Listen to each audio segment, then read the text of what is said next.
it's Thursday. Happy Thursday. I'm on a little earlier this time. Great to be on. I wasn't on yesterday. But I am, I have 20 minutes before a meeting. I am actually interviewing Airbnb hosts because we are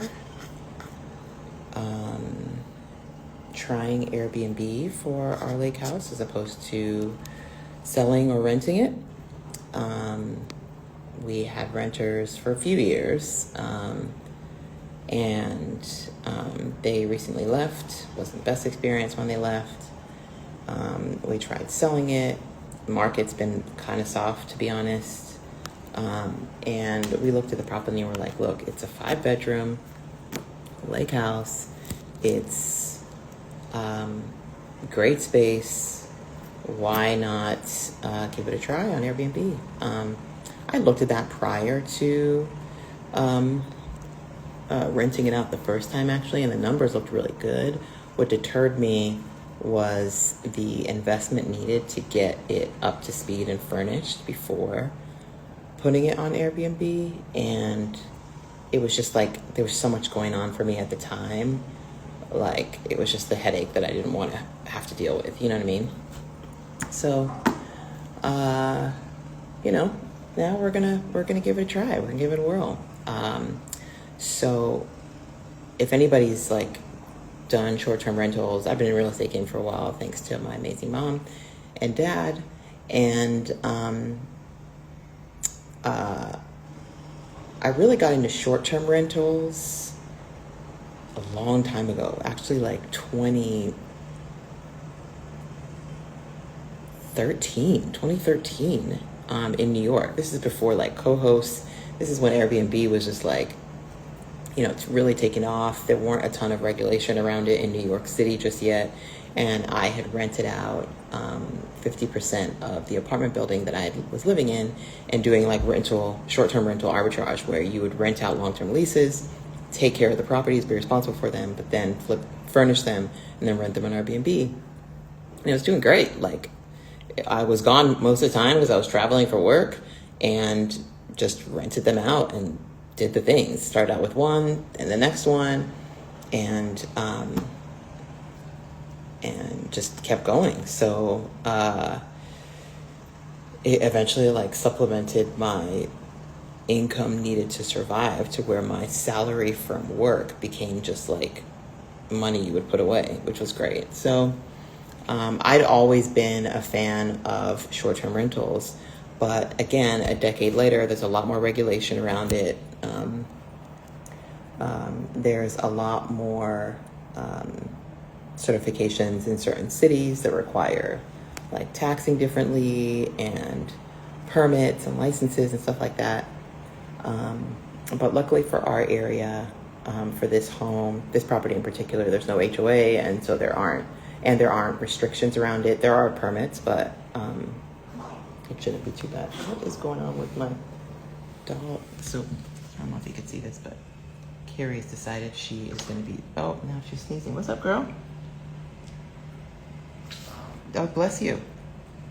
She was asleep back there, but now she's sneezing. Hey, what's up? You good?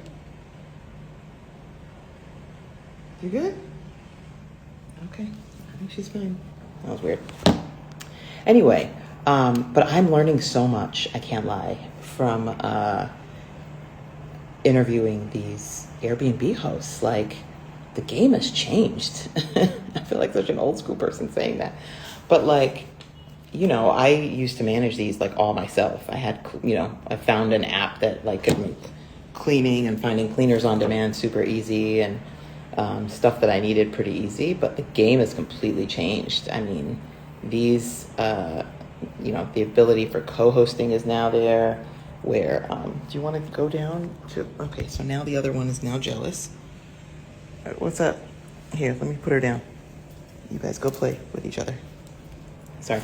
But, there's just so much more advancement in it. And people are getting a lot more savvy. There's a lot more data too to be able to predetermine how successful you're going to be or what you're going to do, how well it's going to go. But we're interested to see how the Georgia market fares and how this property does. And like, I'm kind of excited to meet some of these co-hosts.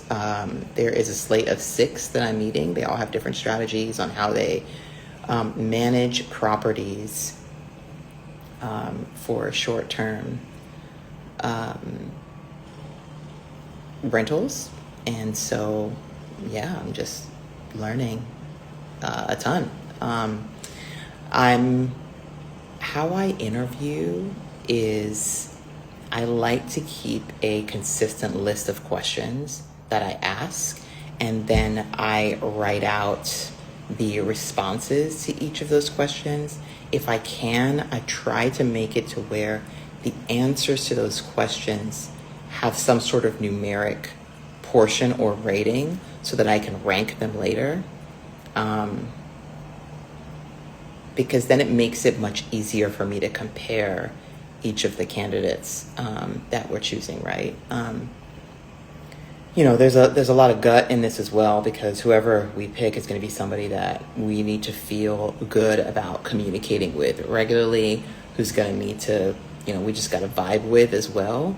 But there are some things that going to need to go into account. How many reviews do they have on their past experience? How many years have they been hosting? How many properties do they host? What size of properties do they host? Do they host particularly in our area, so they have intel on the market? And like pros and cons for each. The biggest thing that's been huge is learning about their resources, turnover resources, to be able to support the properties themselves, because there's insights for me in relation to Jeffrey, right? Like potentially Jeffrey could be offering our services to Airbnb hosts, who knew, who need to turn over properties pretty regularly and need things like home cleaners or plumbers or you name it, on demand pretty regularly. So could be an interesting, anyway, just learning a ton. But what else is going on? It is, God, what time is it here? It's 4:48 here, much earlier than I usually get on, which means that it's 5:48 in Cali. It is 8:48 in the morning for my East Coast peeps, and it is 1:48 for my folks in London and Nigeria. So it is early for my Cali peeps, unless you get up early like that, which I'm usually up at 6 anyway, so maybe not that early. I don't know. Oh, hey, from Maryland. What's good? I'd be interested to know if anybody on here also has been in the short-term rental game and what you might be learning, specifically the short-term rental game in the U.S. What you might be learning. I've been in the short-term rental game only in 2 states, in the state of New York and the state of California. I've not done short-term rentals in the state of Georgia, so we're figuring it out, I guess. Let's see how it goes. But we've got to get out there, get the thing furnished, get contractors in there, do all the fun stuff before it is ready and glammed up to go. So that's the dealio. Complete side note, as I'm sitting here, and this is my background because I'm, I guess, facing this wall here, but those flowers over there are from a really good friend of mine, and she does not live in Dubai. She lives in Southern California, and she's so sweet. She cheered with me on the Los Angeles Clippers back in the day, and she happened to send me flowers. And if you saw one of my lives that I had before, which I since deleted, I was in a very angry state, and I was talking about how if someone is grieving, you never send them flowers. And that came from a place of when I was grieving the loss of my son, Max, which, for those who don't know, I've shared it before, but my husband and I were expecting during COVID in 2020, and we lost our son during our second trimester. It was a very, very rough time. And I remember at that time, I was in a very visible job, and everybody was on lockdown. And so once word got out that it happened, I got a ton of flowers. So many flowers. I mean, filled our house. Like, I was so blessed to receive such love. And looking back now, I'm like, I was so blessed to receive so much love and support and people who cared. But the triggering memory for me was having to figure out what to do and where to place all those flowers and respond to everybody and say thank you. But at the same time, as those flowers all went bad, that smell, you know that smell when you've had like roses or some flowers that for a while, and you've changed the water, but eventually like they start to go bad. That smell is like it's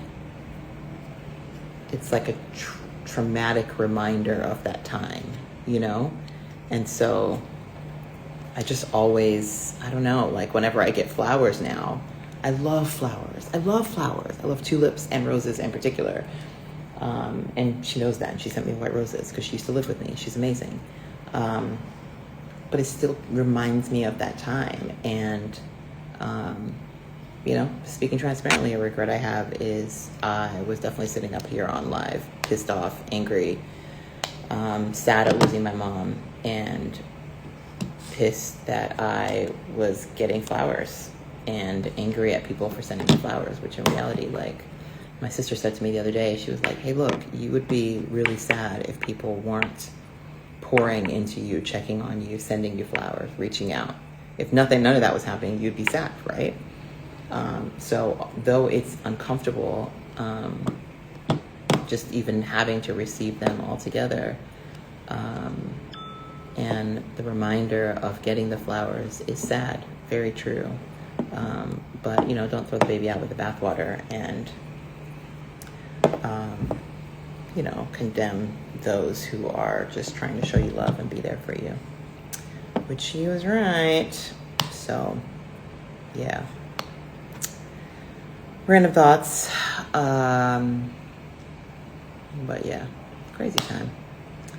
Anyway, y'all, not much else to chat about. Oh my God, actually, sidebar. No, we can talk about that later. I was going to talk about a podcast I recently listened to. We can talk about that later. All right, y'all. I have to go get on this next Airbnb host interview. Let's see how it goes. Wish me luck. Talk to you later. Bye.